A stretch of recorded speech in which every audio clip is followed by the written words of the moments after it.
Assalamualaikum, selamat malam teman-teman ngerti saham semuanya. Jumpa lagi bareng Mince di malam hari ini di jadwal IG Live kita bulan ini ya. Udah nggak berasa ya, udah tiba-tiba udah bulan Juli aja. Nah, malam hari ini Mince bakal live bareng Ajaib Sekuritas ya. Kita akan diskusi seputar saham multibagger. Wah, ini kan biasanya teman-teman newbie soal cuan beggar gitu ya, biasanya kan wah beggar nih. Nah, kita malam ini akan kupas tuntas nih terkait saham multi beggar, tipsnya segala macam ya untuk bisa find it ya, saham-saham yang masuk kategori multi beggar itu seperti apa. Nah, Mince malam ini nggak sendiri, kita undang dulu ya, sebentar invite dulu sambil kita sapa-sapa nih teman-teman di sini yang udah hadir dari mana aja nih teman-teman.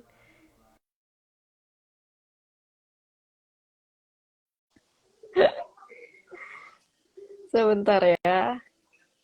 Gimana cara tanam saham buat pemula, Kak? Gampang, tinggal buka rekening saham, top up modal udah kelar. Oke, kita Halo Mbak Rizka. halo, apa kabar Mbak? Halo teman-teman ngerti saham, teman-teman investor ajaib semuanya. Halo. Mbak Mbak Rizka, mungkin kabar boleh. oke, Alhamdulillah baik baik. sehat ya. Mbak mungkin boleh sapa-sapa dulu nih, mungkin masih banyak teman-teman di sini yang baru kenal nih dengan sosok cantik ini. Pada pengen kenal siapa nih kakak cantik dari Ajaib ini, mungkin sekalian sapa-sapa teman ngerti sama semuanya. Baik, terima kasih Mbak Friska ya tadi openingnya. Halo semuanya, teman-teman ngerti saham, teman-teman investor ajaib semuanya. Perkenalkan, saya Ratih Koningsi, Financial Expert Ajaib Sekuritas. Di hari ini kita akan kolaps nih sama pengerti saham untuk berbincang-bincang terkait dengan cara menemukan saham multi bagger ya. Seperti itu ya Mbak Friska ya. Kira-kira mungkin dari saya itu aja nih Mbak untuk pengenalannya.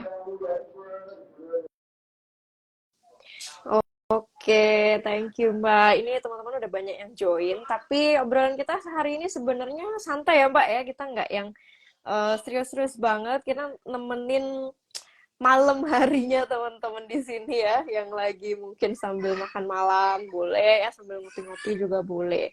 Kita bakal diskusi seru nih tentang multi bagger nih. Banyak sekali biasanya DM atau komen-komen tuh, wah baru dapet cuan bagger nih. Nah, tapi ternyata banyak juga yang belum paham dengan istilah bagger ini atau multi bagger, sebenarnya singkat lebih lengkapnya ya. Definisinya sendiri sebenarnya apa Kak? Kalau mungkin teman-teman pemula di sini baru dengar atau belum begitu paham tentang multi bagger.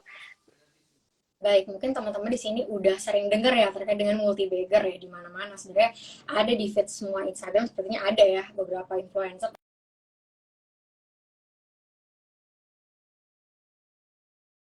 dari saham multi bagger ya. Jadi kalau kita lihat untuk saham multi bagger itu sendiri, itu gampangnya adalah saham yang bisa memberikan return kepada kita tuh sampai 2 kali lipat, atau bisa dikatakan tuh cuannya sampai 100% nih dari modal yang kita punya. Jadi mungkin kalau misalnya bisa dicontohkan, tadinya teman-teman punya saham yang harganya 1.000, tapi kemudian teman-teman hold gitu ya dengan jangka waktu tertentu dalam periode tertentu.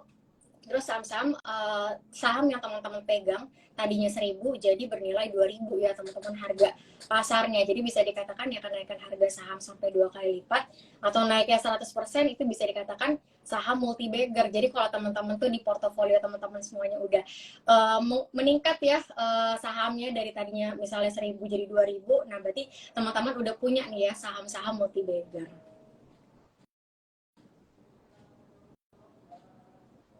Nah, yang kita tahu nih, mungkin yang kebanyakan investor pemula tahu bahwa yang namanya saham multi bagger ini biasanya cenderung butuh waktu yang lama. Nah, seberapa lama sebenarnya mungkin ada range yang sering terjadi ya bagger-bagger di berbagai saham ini, umumnya rata-rata berapa lama, Kak? Jadi sebenarnya nggak ada yang menentukan saham multi bagger tuh harus terjadi dalam 2 tahun gitu ya teman-teman, atau 5 tahun gitu ya. Itu balik lagi tergantung sama tipe sahamnya itu seperti apa. Mungkin di sini teman-teman juga pernah misalnya ada pengalaman ya punya saham yang bisa jadi multi bagger dalam waktu 2 bulan. Itu sebenarnya nggak salah juga ya teman-teman. Itu juga bisa dikatakan saham tersebut multi bagger. Tapi di sini kita lagi ngomonginnya tuh konteks saham-saham yang multi bagger, tapi itu kita hold ya, dan juga itu bisa dikatakan tuh konsisten ya teman-teman pertumbuhannya. Jadi kenaikan sahamnya tuh konsisten. Jadi mungkin teman-teman yang tadi misalnya saya dapat saham yang multi bagger kok, tadinya misalnya Rp500 tapi sekarang udah jadi Rp1.000 gitu kan ya per lembar sahamnya, itu kan bisa dikatakan multi bagger. Secara definisi memang iya gitu, multi bagger, tapi yang kita cari di sini adalah multi bagger yang memang bisa dikatakan tadi pertumbuhannya konsisten dan juga nggak cepet kempesnya ya teman-teman ya. Mungkin teman-teman lihat kalau teman-teman punya saham multi bagger tadi, misalnya contohnya dari 500 ke 1000, terus teman-teman melihat, wah dalam 1 bulan saya bisa kok dapat multi bagger, ternyata dalam sebulan lagi tuh udah balik lagi teman-teman sahamnya ke 500 lagi. Nah, itu perlu diperhatikan ya teman-teman ya, walaupun memang secara definisi memang benar-benar multi bagger, tapi yang kita lagi bahas di sini adalah kita akan mencari saham-saham yang bisa dikatakan definisi multi bagger dengan kenaikan yang bertahap, kira-kira seperti itu. Jadi memang Oke. secara nggak ada ketentuannya sih ya Mbak Friska ya. Iya, Multi iya, bagger tuh sebenarnya nggak ada nggak iya ada nggak ada, patokan pasti ya betul kalau betul untuk betul betul urusan time period atau betul. periode waktunya itu berapa lama, tergantung nanti dari cara hitungnya. Nah, itu nanti akan kita bahas. Nah, tapi apakah yang saham-saham yang berpotensi multi bagger ini hanya terjadi atau hanya ada di saham-saham yang nilai pasarnya rendah? Atau mungkin bisa aja nih ada salah satu saham blue chip gitu, tiba-tiba dia jadi saham multi bagger. Ada kemungkinan atau pernah terjadi nggak, Kak Rati, kayak seperti itu? Cash blue chip jadi multi bagger gitu ya Mbak Friska ya. Wah banyak ya kalau kita bisa bilang ya. Kalau tahun-tahun muda lagi tuh banyak sekali sebenarnya saham-saham blue chip yang udah multi bagger. Nah kita balik lagi nih ngelihatnya time periodnya seberapa lama. Kalau tadi teman-teman lihat kalau saham-saham yang memang ada second liner ya teman-teman, itu kan kenapa mereka bisa multi bagger dalam jangka waktu yang pendek, itu karena bisa dikatakan mereka punya market cap itu kan kecil ya dibandingkan sama saham blue chip yang bisa dikatakan market cap-nya tuh besar. Jadi untuk membutuhkan menjadi multi bagger atau sahamnya naik 2 kali lipat ya teman-teman, itu pasti membutuhkan waktu yang lumayan panjang ya. Jadi bedanya kalau misalnya kita lihat untuk yang blue chip ini ya teman-teman, itu biasanya time periodnya itu lebih panjang dibandingkan dengan saham-saham yang mungkin second liner yang teman-teman lihat secara teknikal dalam 3 bulan ya memang ada peningkatan ya sampai jadi multi bagger. Nah contohnya apa-apa aja sih ya. Jadi kalau teman-teman ngerasa mungkin kita bisa bilang saham-saham perbankan, kemudian saham-saham di sektor retail, misalnya Amart itu ya. Tapi ini disclaimer ya teman-teman, karena ini kan sudah kejadian yang sudah jadi multi bagger. Ini misalnya kita ambil contoh di LQ45 nih misalnya ya. Kita lihat untuk Alfamart 5 tahun lalu ya, mereka punya harga saham di 190% ya teman-teman. Kemudian kalau kita lihat blue chip lainnya seperti BBCA itu juga naiknya hampir 100%. Kalau teman-teman lihat ya dalam 5 tahun terakhir, apalagi teman-teman tuh belinya waktu COVID kemarin, nah udah jadi multi bagger nih kayak teman-teman punya saham ya, saham turun tuh ya, mungkin sekarang udah jadi triple bagger ya teman-teman. Jadi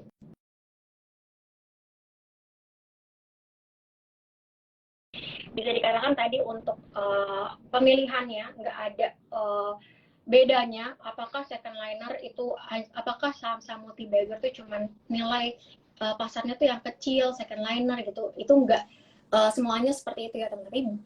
Blue chip ya tadi yang punya market cap besar itu sebenarnya juga bisa jadi loh multi bagger, asalkan kita sabar ya teman-teman ya, karena tadi market capnya tuh besar sehingga untuk sahamnya naik itu butuh waktu yang lebih panjang dibandingkan dengan second liner, tapi turunnya juga akan lebih lama ya teman-teman. Jadi koreksinya juga akan lebih lama nih dibandingkan dengan tadi kalau teman-teman lihat misalnya secara jangka pendek gitu saham-saham yang second liner. Kira-kira itu aja sih Mbak Friska ya. Jadi bisa dikatakan nggak ada bedanya, saham blue chip juga bisa jadi multi bagger. Yang membedakan adalah waktunya aja nih yang lebih panjang.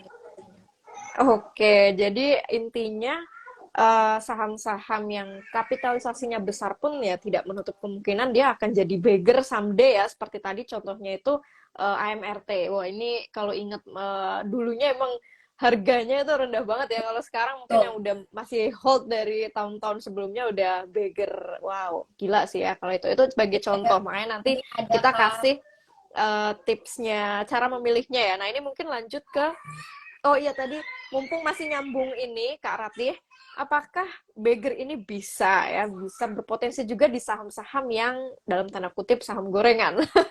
Nah ini biar bisa ada penyeimbang. Kalau tadi kan yang kategori kapitalisasi besar ya, atau kita masuk ke blue chip. Nah gimana kalau yang tadi saham gorengan atau yang kapitalisasinya sangat-sangat kecil? Oke, ini ada respon dari Kak Ida nih. Dibilang sabar adalah kunci. Itu contohnya teman-teman ya, memang sabar itu adalah kunci, apalagi di saham-saham blue chip ya. Mau jadi multi bagger ya tentunya harus sabar ya teman-teman, itu adalah kunci.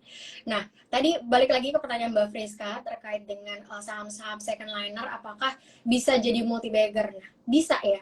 Jadi semua saham ya teman-teman itu bisa jadi multi bagger asalkan dia punya story nih. Biasanya kalau saham-saham yang second liner gitu ya, kita lihat mereka punya perbaikan atau turnaround story dari mereka punya earnings ya biasanya. Misalnya di tahun lalu mereka masih mencatatkan net loss, kemudian di tahun ini mereka punya earnings ya itu jadi berbalik, tadinya net loss jadi net profit gitu kan. Itu pastinya jadi driven juga buat pergerakan saham tersebut untuk jadi multi bagger ya, calon-calon multi bagger juga nih karena ada perbaikan dari kinerja keuangannya. Nah, biasanya saham-saham yang terjadi di second liner itu seperti itu nih, ada turnaround story, kemudian ada misalnya katalis-katalis pendukung ya, itu pastinya akan menjadi booster untuk pergerakan harga sahamnya untuk menjadi multi bagger. Jadi nggak hanya blue chip, tadi balik lagi second liner ya, saham gorengan pun kalau misalnya dia kinerjanya membaik, ya kita harus melihat ada perbaikan kinerja ya, kenapa enggak kalau kita akumulasi, karena kita lihat secara valuasi pun misalnya masih murah,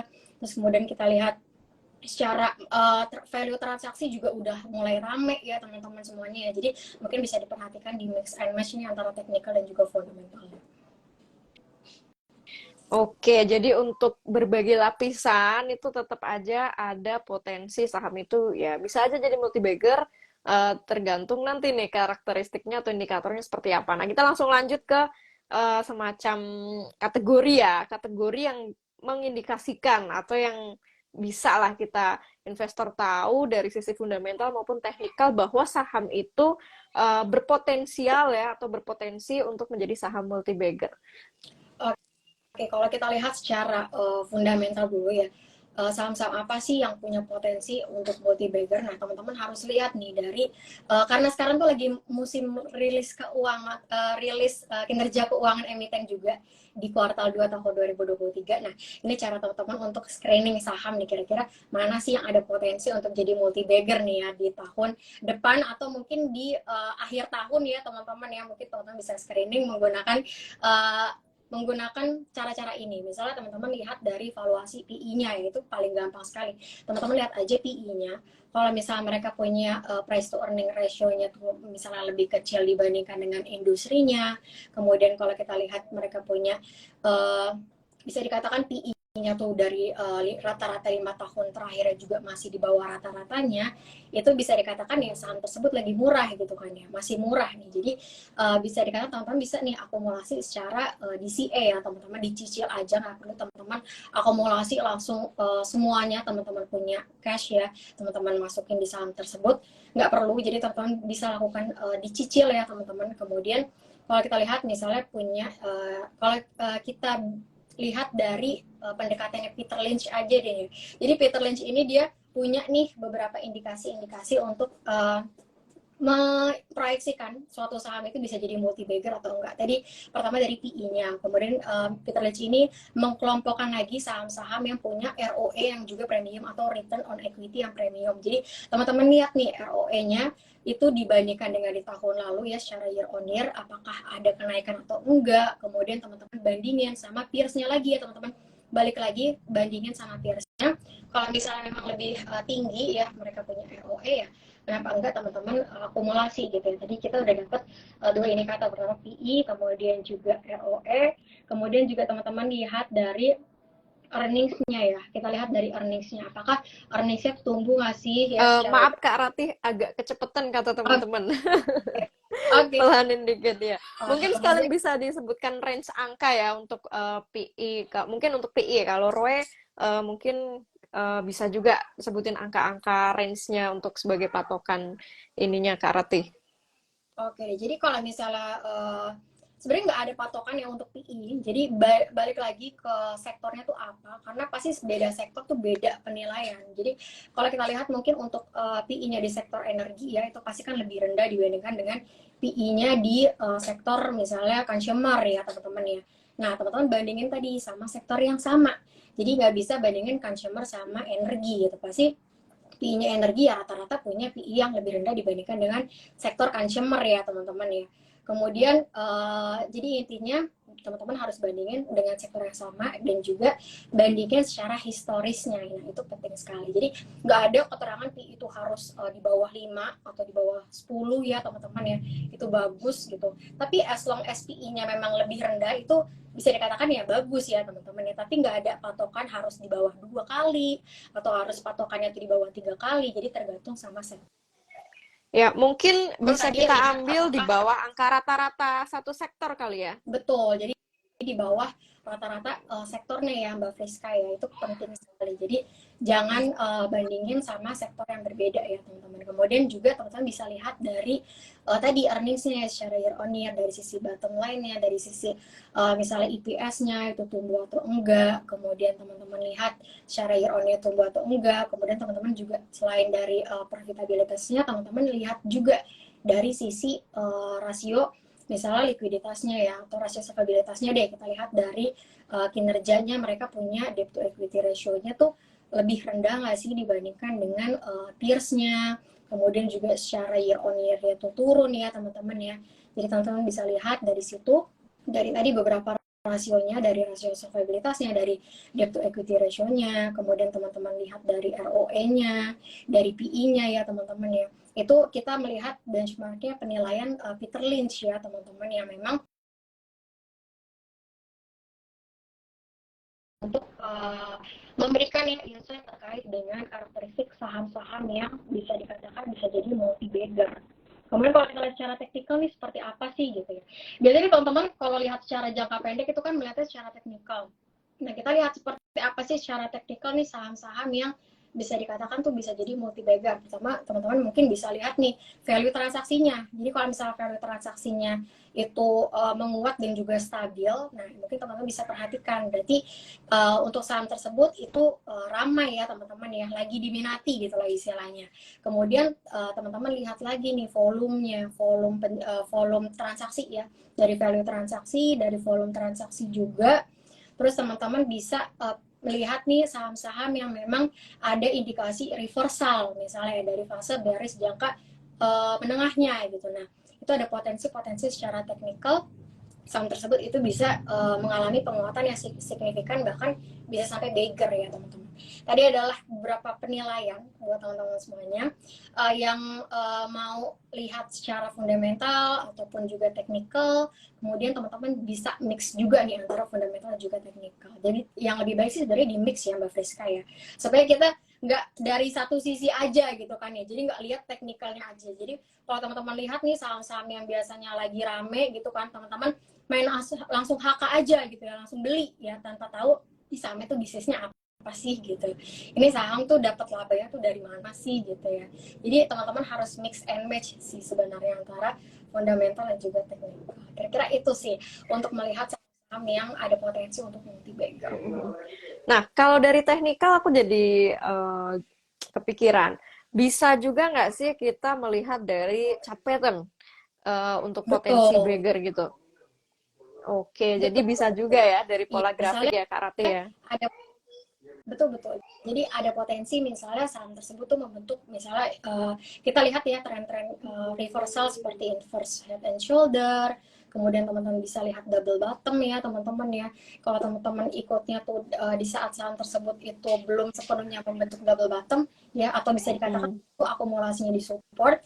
Nah itu ada potensi teman-teman bisa dapetin cuan yang lebih maksimal ya teman-teman. Jadi bisa di mix and match lah, untuk teknik itu banyak sekali sebenarnya. Oke. Ya, cup and handle juga bisa juga ya Betul, jadi saham multi betul, bagger. betul, betul. Itu paling enak tuh Jadi kalau bisa lihat muncul tuh cup and kalau handle. iya iya itu udah mulai rebound ya Mbak Friska ya. Jadi ada Iya. nih kira-kira saham-saham yang lagi rebound ya, sekarang lagi membentuk up and handle, lagi membentuk inverse head and shoulder, lagi membentuk double bottom ya teman-teman ya. Jadi mungkin teman-teman bisa lihat lagi nih secara teknikal itu, kalau kita bisa screening sih sebenarnya banyak yang lagi ada di itu, karena IHSG juga lagi rebound ya kebetulan ya di bulan. Iya, jadi itu teman-teman ya, spill-spillnya saat ini harusnya dari sisi teknikal sih ya, harusnya saham-saham ada banyak yang membentuk pola grafik yang berpotensi multi bagger. Nanti pola grafik macam-macam ya, yang tadi udah Kak Ratih sebutin ya. Nah, kalau kita sebagai investor ya, tadi kan udah sedikit lah ini dari sisi fundamental teknikal. Nah, bagaimana dari sisi strategi soal money management? Karena kan namanya multi bagger itu emang butuh sabar juga ya, baik itu jangka pendek maupun jangka panjang. Apakah langsung akumulasi bertahap atau langsung lamsam ketika kita menganalisa dan menemukan saham yang berpotensi multi bagger?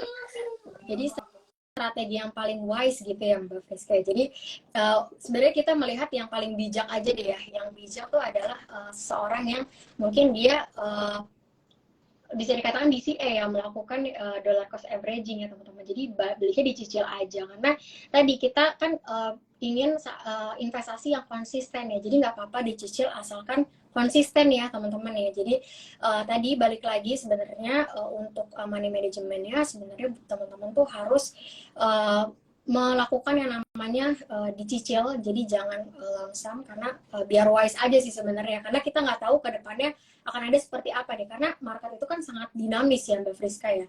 Jadi mungkin kita lihat earningsnya di Q2 ini bagus, tapi belum tentu di Q3 itu juga bagus, apalagi teman-teman belinya saham-saham yang cyclical ya teman-teman, yang musiman. Jadi kita belum bisa memproyeksikan sampai 5 atau 10 tahun ya, kecuali teman-teman belinya big banks gitu ya teman-teman ya. Itu tinggal sabar aja ya teman-teman kalau big banks kuncinya, dan juga DCA. Tapi tadi untuk meminimalisir resiko, karena memang market itu dinamis ya, bisa dikatakan yang paling wise adalah kita harus cicil secara bertahap. Oke, nah itu kalau misal teman-teman mungkin bertahapnya ini tinggal dibagi presentasi ya dalam modal tertentu, apakah mau 20, 20, 20, 20 sampai 100% atau mau mungkin cicilnya 30 dulu, nanti berikutnya berapa, seperti itu mungkin ya Kak Ratih ya.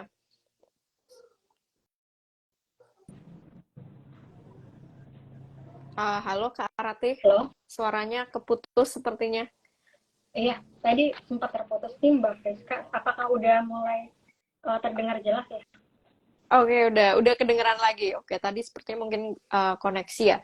Jadi tadi aku lanjutin, kalau misal kita mau DCA, mungkin tinggal atur percentage untuk DCA-nya kali ya, Kak Rati ya. Betul, betul. Oke. Nah, kalau dari sisi teknikal untuk trading plan-nya, karena kalau teknikal itu lebih tricky dan menurutku lebih high risk itu ketika nanti takutnya terjadi false ya, entah itu false break maksudnya. Nah, baiknya seperti apa nih kalau kita menemukan saham dari sisi teknikal calon beggar, entah itu dari pola grafik ataupun yang lainnya, bagaimana money manajemennya atau trading plan-nya sendiri seperti apa? Oke, jadi misalnya teman-teman melihat nih ya, ada saham yang potensi untuk reversal, terus teman-teman ingin akumulasi ya. Ya balik lagi tadi, akumulasinya teman-teman harus lakukan yang namanya dicicil ya teman-teman. Nah, lihatnya seperti apa untuk menghindari false breakout. Mungkin teman-teman lihat kalau misalnya saham tersebut tuh memang sudah terbentuk saat harganya tuh close ya. Jangan teman-teman lihat di market saat marketnya masih berjalan ya, terus teman-teman lihat harga sahamnya tuh masih menguat ya, atau bisa dikatakan tuh tembuslah di area resisten ya, tapi kalau kita lihat ternyata di akhir sesi itu nggak kuat ya teman-teman, atau ada pullback lagi nih ke bawah gitu kan, bisa dikatakan tuh biasanya ekornya tuh lumayan panjang ya teman-teman. Nah itu ada potensi untuk false breakout. Jadi yang benar itu seperti apa? Jadi yang benar mungkin teman-teman bisa lihat dulu sampai benar-benar saham tersebut itu close ya. Untuk misalnya teman-teman lihat di harga sahamnya udah tembus di resistennya. Terus teman-teman harus lihat apakah di saat closing itu memang sudah benar-benar ada di area atas resisten tersebut atau enggak. Kalau misalnya berada di atas area resisten tersebut, ya ada indikasi secara probability itu adanya bullish continuation atau kelanjutan dari fase bullishnya ya teman-teman. Nah mungkin teman-teman bisa lakukan dicicil lagi ya teman-teman, dicicil aja. Jadi walaupun kita tahu ini sudah konfirmasi untuk breakout, kita nggak boleh langsung lamsam gitu kan, nggak boleh langsung masukin semua kita punya cash ke saham tersebut ya, enggak. Jadi teman-teman belinya dicicil aja, karena dia balik lagi tadi di market ya, kita nggak tahu ada apa ya di teman-teman di market, karena tadi market itu dinamis banget ya teman-teman. Jadi mungkin di besoknya kita lihat secara teknikal itu bagus banget, karena kalau biasanya kalau kita lihat di lapangan ya Mbak Friska, kita melihat saham ini teknikalnya, secara teknikal ini bagus banget nih. Misalnya harga sahamnya itu udah bullish ya, dia konfirmasi sama moving average 100, 25. Terus kemudian kalau kita lihat dari indikator stokastiknya itu misalnya Golden Cross gitu kan ya, ini wah bagus nih sahamnya, volume juga naik ya, terus ada konfirmasi juga tadi breakout di resistennya. Terus kita lihat beberapa hari kemudian ini ada sentimen negatif ya. Jadi sebagus apapun teknikalnya, kalau misalnya ada istilahnya tuh news yang memang nggak bagus buat sahamnya, saham tersebut itu akan tetap turun ya, biasanya akan seperti itu ya teman-teman. Jadi biasanya orang akan taking profit. Nah ini yang perlu diperhatikan nih. Jadi walaupun memang ada potensi ya, bahkan bisa dikatakan terkonfirmasi 100% itu ada konfirmasi untuk bullish continuation, mungkin teman-teman bisa lakukannya tuh dicicil beli aja gitu secara bertahap. Iya, makanya mungkin kalau teknikal itu untuk meminimalisir false itu mungkin kita bisa BOB ya, buy on breakout ya. Apalagi biasanya kalau lihat pola grafik kayak gitu mungkin paling enak kalau udah terkonfirmasi gitu ya Kak Rati ya, baru mungkin kita lebih yakin ya untuk beli saham itu ya yang berpotensi untuk beggar. Nah, Kak Rati ini tadi ada beberapa yang banyak nanya, mungkin boleh kasih spill atau satu case yang menurut Kak Rati saat ini saham itu berpotensi beggar, baik itu mungkin dari sisi fundamental ataupun teknikalnya salah satunya. Spill sahamnya gitu ya Mbak Friska ya. Oke, mungkin saya mungkin kalau teman-teman mau lihat terkait dengan stock pick kita, itu kita biasa tiap pagi juga ada stock pick ya teman-teman ya di IG Live kita. Mungkin teman-teman bisa lihat di situ untuk trading jangka pendek. Nah sekarang kan pertanyaannya terkait dengan saham yang multi bagger. Ini seperti apa? Mungkin saya akan kasih contoh aja. Dari awal tahun ini kita udah mention juga terkait dengan sektornya Mbak Friska. Mungkin kita kasih tahu sektornya aja nih. Jadi bisa dikatakan untuk sektornya itu mungkin teman-teman bisa perhatikan ya, consumer non cyclical ya, consumer cyclical itu masih menarik sih buat teman-teman akumulasiin mungkin dari sekarang, tapi dengan tadi metode yang DCA ya teman-teman ya, karena secara sentimen oke ya teman-teman ya. Kemudian kalau teman-teman lihat secara makronya pun itu mendukung. Jadi kita lihat di sini secara katalis ya, mungkin teman-teman bisa lihat saat perusahaan tersebut rilis ya, mereka punya earnings di Q2 ini. Kalau kita lihat di Q1-nya sih beberapa emiten di sektor retail itu mencatatkan kinerja yang bisa dikatakan tuh baik ya, secara year on year-nya. Kemudian juga kalau kita bandingkan sama sektor lainnya, memang sektor di sektor retail ini memang lebih menguat ya, lebih baik nih ya, dibandingkan dengan beberapa sektor lainnya. Jadi mungkin teman-teman masih bisa lah perhatikan untuk sektor tersebut ya, sektor retail, sektor consumer non primer, bahkan teman-teman juga bisa sektor primernya ya teman-teman yang untuk konsumsi yang primer. Jadi dua sektor itu menurut saya masih possible untuk naik ya teman-teman ya. Nah sahamnya apa aja? Balik lagi tadi teman-teman mungkin bisa screening mulai dari tadi ya PI yang lebih rendah dibandingkan dengan peers-nya, kemudian juga PI yang masih di bawah rata-rata mungkin 5 tahun terakhirnya, kemudian juga ROE yang mungkin premium ya teman-teman dibandingkan dengan peers-nya. Jadi tadi untuk sektornya saya udah spill, mungkin untuk sahamnya ya teman-teman ya bisa di screening lagi nih sahamnya apa, dan teman-teman pantau terus aja kita punya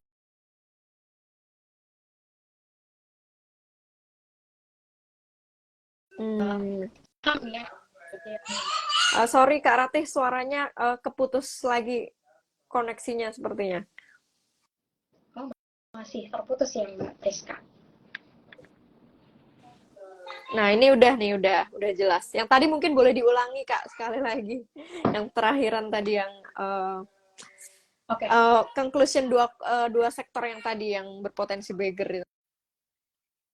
Baik, jadi mungkin teman-teman bisa perhatikan untuk sektornya tadi menarik ya, consumer cyclical maupun consumer non cyclical itu masih menarik di tahun ini ya, di sisa tahun 2023. Untuk saham-sahamnya tadi teman-teman bisa balik lagi ya screening saham, karena sekarang tuh udah mulai nih pada rilis ya teman-teman beberapa emiten, jadi bisa dilihat lagi kinerjanya seperti apa. Tapi kalau kita lihat di Q1 tahun 2023 memang sektor primer dan juga non primer ini punya keunggulan ya dibandingkan dengan sektor lainnya kalau kita lihat dari kinerja keuangannya. Jadi tadi saya udah screening dari sektornya, dan untuk sahamnya apa aja mungkin teman-teman bisa pantau terus, kita punya IG Live, karena kita tiap pagi juga akan ada insight terkait dengan saham-saham apa aja yang menarik buat teman-teman koleksi. Tapi tetap disclaimer, karena keputusan investasi itu ada di tangan teman-teman semuanya. Oke, nah detail bocoran sahamnya apa aja besok pagi jam berapa? Kak Rati biasanya jam 9 kurang ya? Jam 9 sih kita. Oh, setengah 9. Oke, nah itu sektornya udah di spill 2, detail sahamnya pantengin besok pagi ya, setengah 9 pasti akan di spill lebih detail sahamnya apa aja nih. Nah, kemudian kalau kita ngobrolin tahun ini tuh berasa cepet banget ya. Tadi di awal aku udah bilang, wah udah Juli aja nih ya, kita udah memasuki semester 2, bahkan udah mau Agustus. Nah, view IHSG sendiri nanti di selama semester 2 ini ke depan seperti apa Kak Rati? Kalau untuk view IHSG mungkin dalam waktu dekat ini kita memang lagi nunggu keputusan suku bunga dari Bank Indonesia, kemudian juga Fed ya di minggu ini yang akan rilis, mereka punya keputusan suku bunga di periode Juli. Kita lihat sih secara short term memang untuk IHSG sendiri, sebentar ya Mbak Friska, kita buka chart dulu nih untuk IHSG.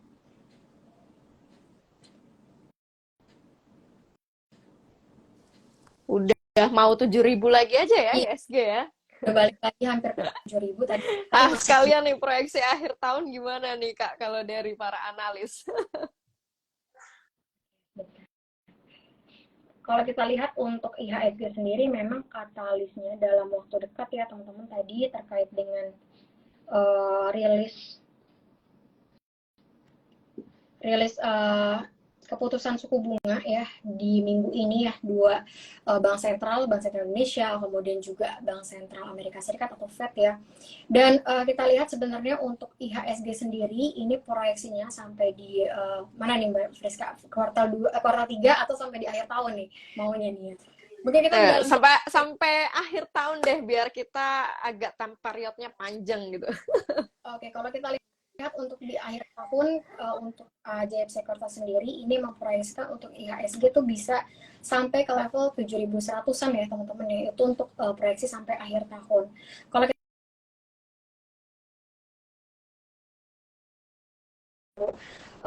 ini untuk IHSG ini diproyeksikan bergerak di range ya teman-teman ya, 6.850 sampai di area 6.950-an ya. Jadi bisa dikatakan itu range untuk pergerakan IHSG di minggu ini ya, 6950, 6955. Untuk area supportnya di area 6830 sampai di 6850-an. Itu untuk area pergerakan IHSG untuk di minggu ini. Jadi sebenarnya IHSG pun kita belum optimis untuk bullish ya, karena apa? Walaupun kalau kita lihat secara teknikal ini secara jangka pendek bergerak bullish, tapi untuk di minggu ini kita tadi masih memproyeksikan untuk IHSG masih belum bisa nembus 7.000, karena tadi katalis-katalisnya teman-teman ya, walaupun kalau kita lihat dari katalis-katalis negatif yang tadi ya terkait dengan suku bunga itu sebenarnya di akhir bulan Juli ini itu katalis yang pergerakan IHSG adalah rilis ya laporan keuangan emiten, kemudian juga kalau kita lihat ada rebalancing LQ45 juga yang akan dirilis di bulan akhir Juli nanti ya Mas Deska ya, itu juga akan jadi booster nih untuk pergerakan IHSG. Oke. Iya, karena ini bulan-bulan earning season ya kita nyebutnya ya kalau di kalangan investor. Jadi salah satu bulan yang nanti-nantilah oleh para investor semua nih ya earning season. Dan ingat teman-teman ya, kurang lebih tadi target dari tim Ajib Sekuritas sendiri akhir tahun ya IHSG berpotensi ke 7.100 sekian ya. Ya untuk minggu ini tadi range 6850 sampai 6950-an. Oke. Nah, kemudian untuk sektor yang menarik nih, nah jelang earning season pasti nanti kalau kita ngobrolin siklus ya, siklus sektor gitu di semester 2 kira-kira potensi sektor yang menarik ada sektor apa aja Kak Rati? Oke, kalau kita bilang sektor yang menarik ini kan menjelang pemilu ya Mbak Friska ya. Di tahun 2023 ini ya, tahun depan kita udah pemilu ya. Jadi bisa dikatakan ya sentimen-sentimennya adalah pemilu tadi ya teman-teman, yang menjelang pemilu. Dan kalau kita tarik lagi, sektor apa sih biasanya yang menarik tuh menjelang pemilu? Ya, ditopang sama konsumsi domestik kita yang juga solid, inflasi kita juga udah balik lagi ya ke range Bank Indonesia di 2-4%. Kemarin terakhir rilisnya di bulan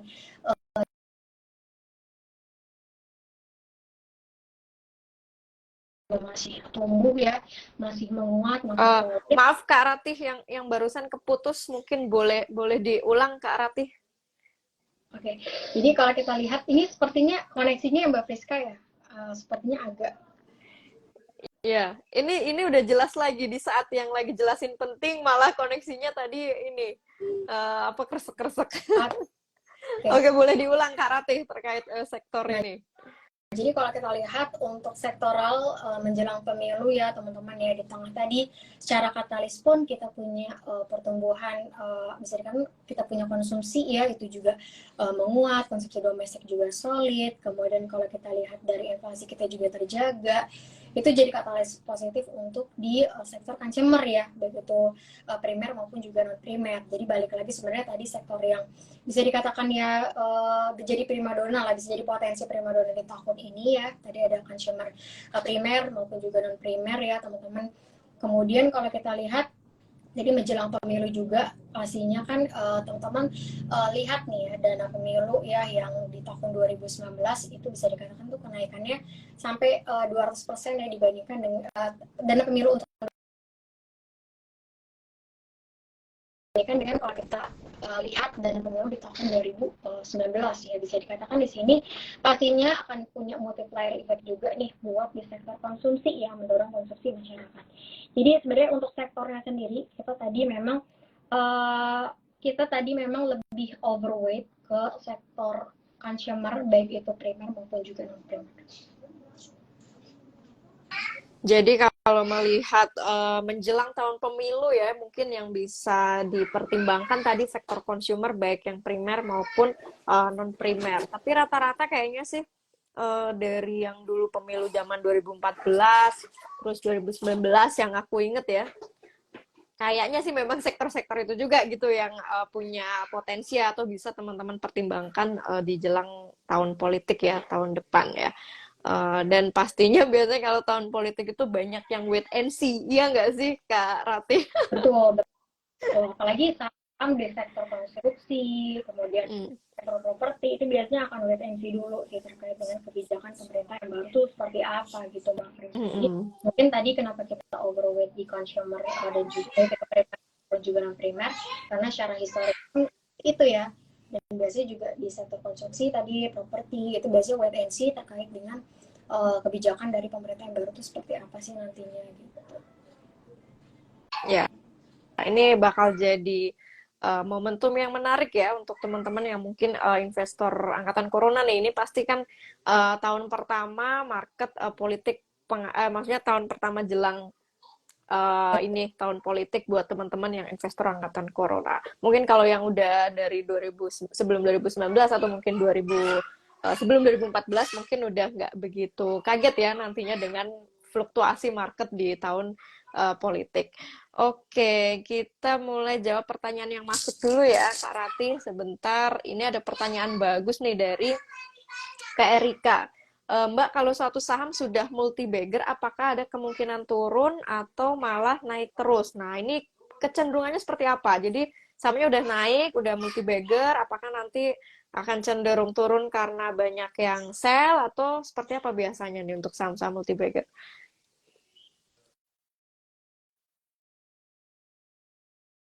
Uh, Tadi terputus ya Mbak Friska. Oke, balik Iya. lagi ya teman-teman, di baggernya itu apa. Jadi kalau misalnya teman-teman punya saham misalnya Big Bang gitu ya, itu apakah tadinya kita punya tuh multi bagger, terus kita koleksi ya 2 tahun ke depan itu sahamnya malah turun ya? Enggak juga ya teman-teman ya. Kalau prospeknya tuh tumbuh, growth-nya tumbuh, dia juga rutin untuk bagian dividen juga ya, jadi nggak hari tahun ini bagian dividen, tahun depan enggak ya. Kita bisa lihat tuh dari historicalnya. Nah itu bisa jadi pacuan juga buat teman-teman cari saham-saham yang bisa dikatakan tuh pertumbuhannya itu konsisten ya teman-teman. Jadi kalau misalnya perusahaan tersebut itu punya pertumbuhan yang konsisten, bisa dilihat secara historis.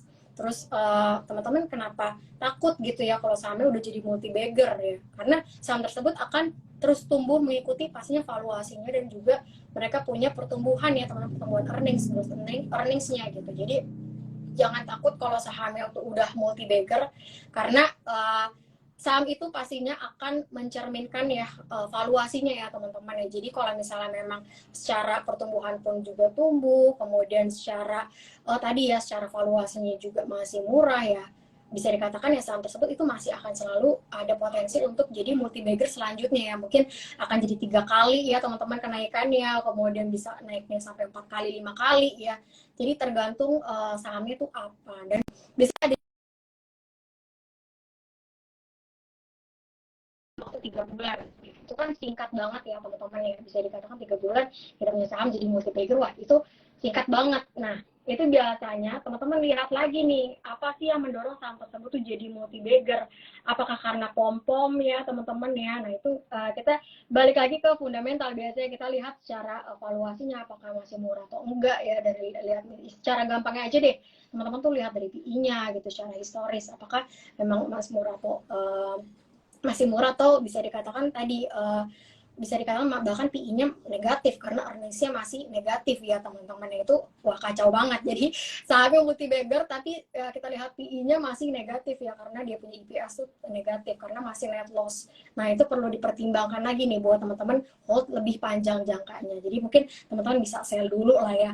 Utamakan taking profit dulu nih kalau menemu saham-saham yang udah multi bagger tapi secara prospek ya dalam mungkin 2-3 tahun ke depan, nggak usah 5-10 tahun ke depan deh, 2-3 tahun ke depan aja. Kalau teman-teman lihat prospeknya memang nggak oke ya, buat apa teman-teman hold jangka panjang gitu ya. Mendingan teman-teman sell dulu aja taking profit, dan teman-teman masuk ini profitnya ke saham-saham yang ada potensi multi bagger dan juga punya pertumbuhan yang konsisten, kira-kira gitu. Jadi istilahnya teman-teman punya saham tuh tadinya dapat multi bagger di saham yang memang bisa ada potensi balik lagi ke nilai asalnya ya teman-teman ya, ke teman-teman punya saham yang teman-teman lihat secara valuasi memang misalnya lagi masih murah gitu. Jadi bisa dimaksimalkan lah seperti itu ya teman-teman untuk strateginya.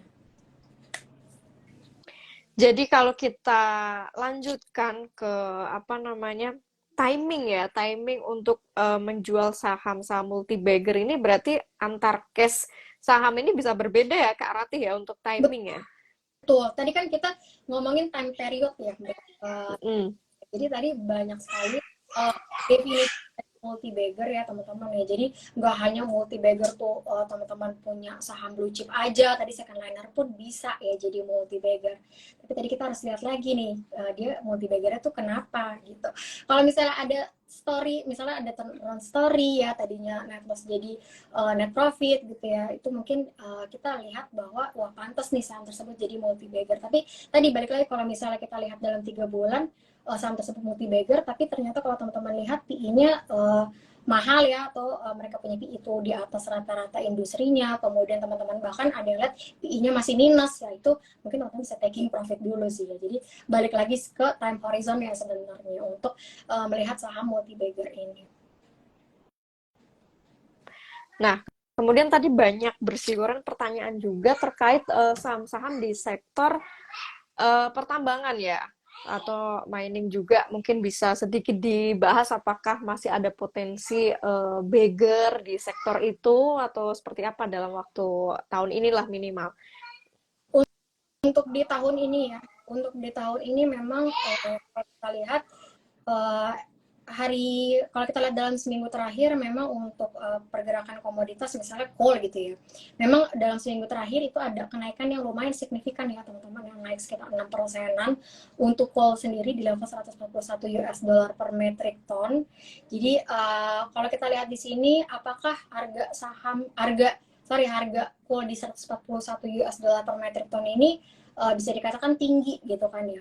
Kalau kita bandingin sama tahun 2022, ya jelas rendah banget ya teman-teman ya, karena di tahun 2022 kita tahu untuk Ice Newcastle misalnya untuk coal ya teman-teman ya, itu sampai di 440 US dollar per metric ton nih. Jadi bisa dilihat kan penurunannya sangat amat jauh. Tapi kalau kita bandingin sama 5 tahun ke belakang misalnya, harga coal di hari ini ya teman-teman di 141 US dollar per metric ton itu bisa dikatakan ya tinggi gitu ya. Tapi kalau kita bandingin sama di tahun lalu 2022, ini ya bisa dikatakan rendah gitu. Jadi kita lihat perspektifnya seperti apa.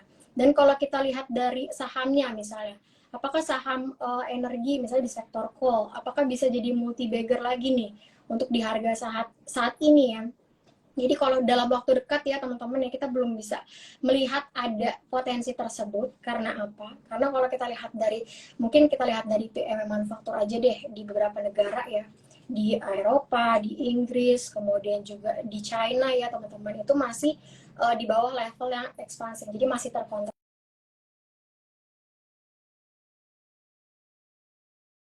Ini juga pastinya akibat dari beberapa bank sentral yang masih menetapkan suku bunga yang tinggi gitu ya. Jadi bisa dikatakan untuk permintaan energi itu masih belum menguat signifikan, karena industri manufaktur juga masih belum berjalan seekspansif ya teman-teman di tahun-tahun sebelumnya.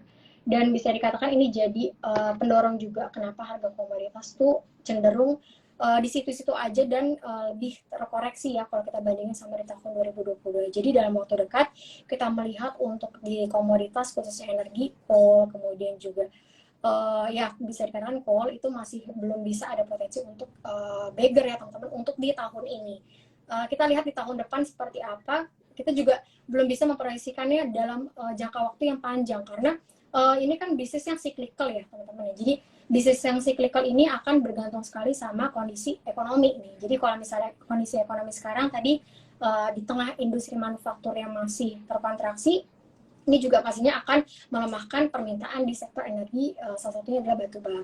Jadi untuk batu bara, apakah sama view-nya sama oil? Kalau misalnya oil ya teman-teman, atau minyak mentah ya, WTI, itu kan bisa dikatakan mereka sama-sama komoditas energi. Tapi untuk WTI sendiri itu, atau oil minyak mentah ya teman-teman ya, itu ada seseorang yang memang mengendalikannya ya. Kalau kita lihat di pasar oligopoli itu ada OPEC ya teman-teman, yang mengendalikan harga minyak gitu ya. Sehingga kalau misalnya permintaannya lagi turun, ya mereka akan pangkas, mereka punya produksi. Kalau misalnya permintaannya lagi naik ya, mereka akan supply nih, akan istilahnya tuh memanfaatkan untuk dapetin cuan yang signifikan dengan cara naikin mereka punya supply ya teman-teman ya. Jadi bisa dikatakan tadi untuk oil sendiri itu akan lebih bisa di manage harganya dibandingkan dengan coal ya untuk energi, karena tadi ada sistem yang memang mengendalikan harga oil ya, yaitu OPEC ya teman-teman, kira-kira itu. Oke, Kak Rati. Tadi ada pertanyaan, satu lagi mungkin ada pertanyaan bagus nih tadi. Ada yang nanya saham multi-bagger, apakah ada korelasinya dengan katalis positif suatu emiten atau kondisi suatu negara? Ada, tentu ada. Jadi kalau kita lihat untuk multi-bagger sendiri ya teman-teman ya. Jadi kalau teman-teman lihat di US,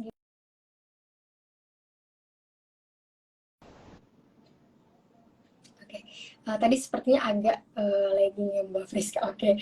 Jadi kalau kita lihat di semester 1 tahun 2023 ya teman-teman ya, mungkin kita lihat di US sendiri itu kan ekonominya udah mulai rebound ya. Bisa dikatakan seperti itu, karena inflasinya udah mulai melandai nih. Terakhir di level 3%-an ya teman-teman ya, hampir ke level 2%, hampir di targetnya Fed nih.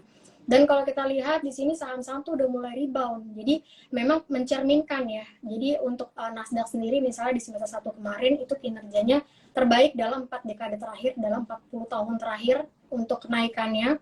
itu juga tercermin dari keberhasilan ya bank sentral di Amerika Serikat untuk mengendalikan mereka punya tingkat inflasi. Jadi beberapa makro data ya dari suatu negara itu pastinya akan mencerminkan nih.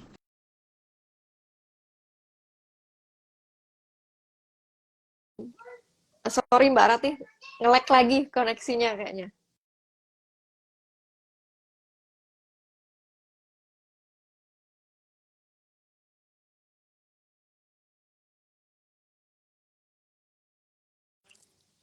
Bentar ya teman-teman ya, sepertinya Kak Ratih nge-lag koneksinya ya. Jadi tidak muncul suaranya. Ya. Oh, sorry, sorry. Sebentar ya. Ini malah keluar kita invite dulu Kak Ratihnya, oke? Sebentar. Dikit lagi, dikit lagi. Oke, kita invite lagi Kak Ratih ya.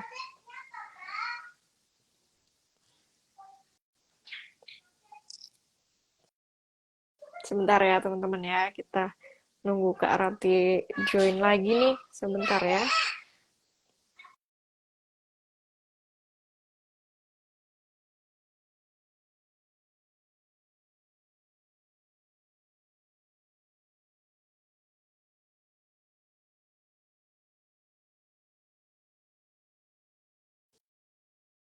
Oke, sebentar ya teman-teman ya. Sepertinya Kak Rati lagi ada gangguan sinyal. Tadi beberapa pertanyaan udah dijawab ya oleh Kak Rati dan tadi buat yang joinnya telat tenang aja, ini kan nanti akan di save ya. Tadi ada pertanyaan juga soalnya saham multi bagger dari sisi fundamental itu seperti apa, udah kita bahas tadi banget ya di awal. Jadi nanti bisa teman-teman ini lagi ya tonton lagi sebentar. Ini sepertinya belum join.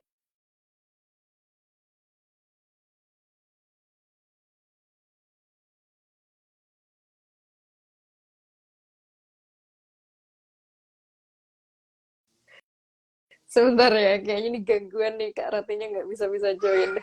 Ngopi dulu Kak. Aduh, udah ngopi tadi satu gelas habis, nggak bisa tidur ntar malam. Sebentar ya teman-teman ya. Mana ya? Lo Kak Rati, udah aku invite ya Kak Rati ya. Coba bisa save lagi. Sorry ya, backgroundnya suara anak-anak belum pada tidur. Habis ini baru pada tidur nih.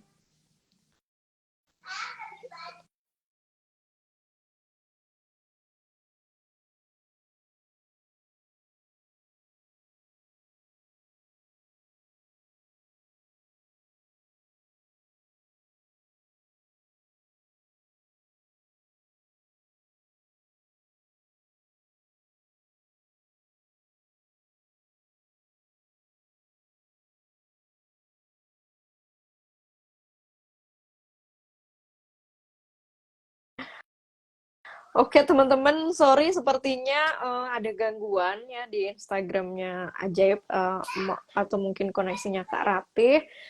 Jadi mungkin Mince bantu resume ya atau conclusion untuk IG Live malam hari ini. Nanti teman-teman bisa replay lagi ya buat yang telat. Jadi tadi kita udah bahas banyak ya, kurang lebih kita bahas tentang apa itu multi bagger. Kemudian tadi juga Kak Ratih udah spill ya kategori saham yang multi bagger dari sisi fundamental maupun teknikal seperti apa, kemudian juga sektor potensial yang berpotensi ya bagger di semester 2 atau mungkin dalam waktu dekat di tahun ini juga udah kita bahas tadi di awal ya, termasuk juga trading plan-nya ketika teman-teman menemukan saham bagger seperti apa, dan juga yang tadi kita bahas view IHSG ya yang sampai akhir tahun ini diprediksi kurang lebih tadi Kak Rati sampaikan di 7.100. Nah ini Kak Rati udah join Sorry lagi. Mbak Priska, harusnya sih koneksinya udah oke ya.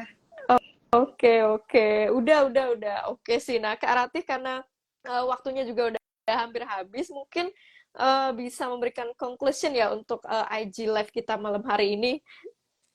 Oke deh.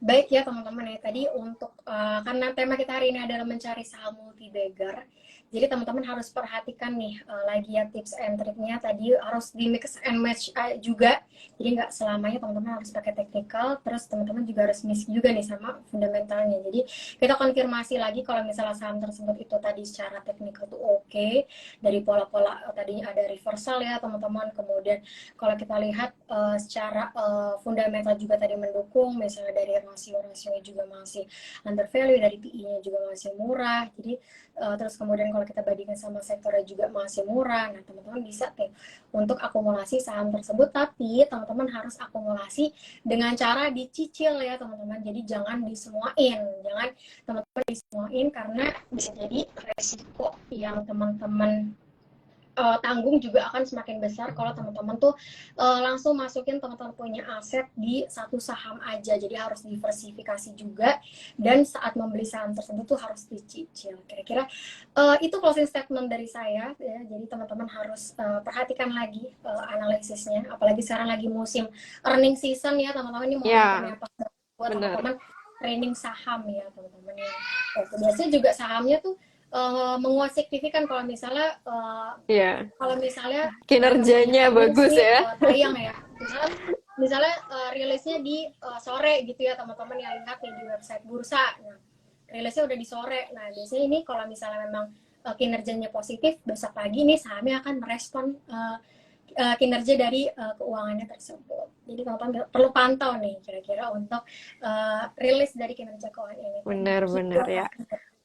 Musim ya, ini earning season, dan yang penting satu teman-teman ya, jangan sampai greedy ya, karena saham-saham burger ini Betul, memang betul, betul, cuannya betul. akan menggiurkan ya, potensinya menggiurkan, tapi silahkan atur atau manajemen rasa rakus dalam dirinya masing-masing ya, biar tetap bisa dapat cuan ya, nggak jadi ujung-ujungnya buntung. Nah, mungkin itu aja ya IG Live ngobrol-ngobrol diskusi kita malam hari ini bersama Kak Rati ya. Buat Kak Rati, terima kasih banyak ini atas waktu dan pastinya insight-nya.